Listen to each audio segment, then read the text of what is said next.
Monsieur le député de Matane, votre tour. Merci, Madame la Présidente. Je suis heureux à mon tour de retrouver mon ancien collègue, Maître Turp, cher Daniel. Le gouvernement fait le choix politique de modifier la partie québécoise de la Constitution canadienne qu'on n'a jamais signée et que j'espère qu'on ne signera jamais dans les conditions.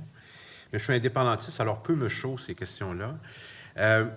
Comme il est question de la langue ici, est-ce que, selon vous, cette modification aura un quelconque impact sur le déclin avéré de la langue française au Québec? Ce n'est pas l'article en lui-même qui peut avoir ce déclin, c'est les mesures que vous adopterez. C'est les mesures qui portent sur la langue de l'éducation, la langue de travail, puis sur l'audace qu'aura cette Assemblée lorsqu'il s'agit des mesures qui visent à protéger, promouvoir la langue française et trouver des moyens de mettre fin à ce déclin. Ce qui me permet, monsieur le député de Matane, de vous dire ce que je pense des cégeps.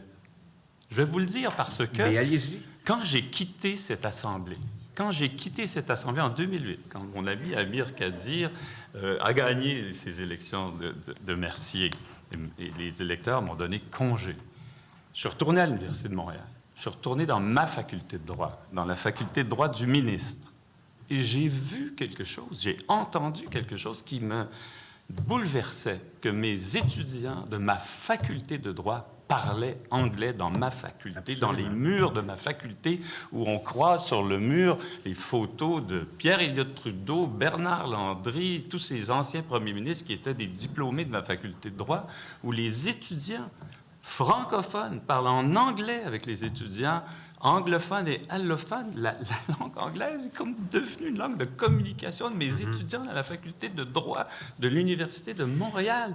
Et c'est pas étranger au fait qu'il y a des étudiants de Dawson qui débarquent dans ma faculté de droit. Ils me l'ont dit. Ils me l'ont dit, ces étudiants. C'est des choix politiques, ça aussi, de continuer de financer un projet libéral que je trouve aberrant, du financement de Dawson, que le gouvernement de la CAQ poursuit. Il n'y a pas de différence entre les deux sur plus que des symboles, sur des choix politiques de financement. Et moi, je le regrette. Et je suis d'avis que le ministre devra un jour s'expliquer pourquoi il est solidaire de ce choix-là de son gouvernement, de faire en sorte qu'un collège de 8000 étudiants à Montréal poursuive sa progression et des ressources supplémentaires. C'est un choix politique très fort.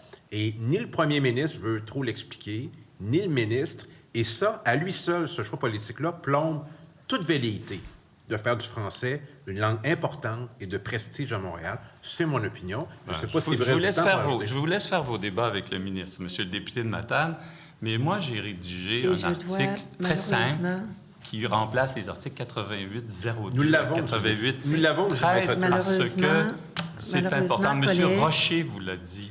On aurait dû faire ça en 77, on devrait le faire en 2021. Je reconnais que vous avez toujours la fougue d'entendre, M. Turp. Malheureusement, je dois mettre fin au débat. Donc, je vous remercie de votre présence en commission parlementaire.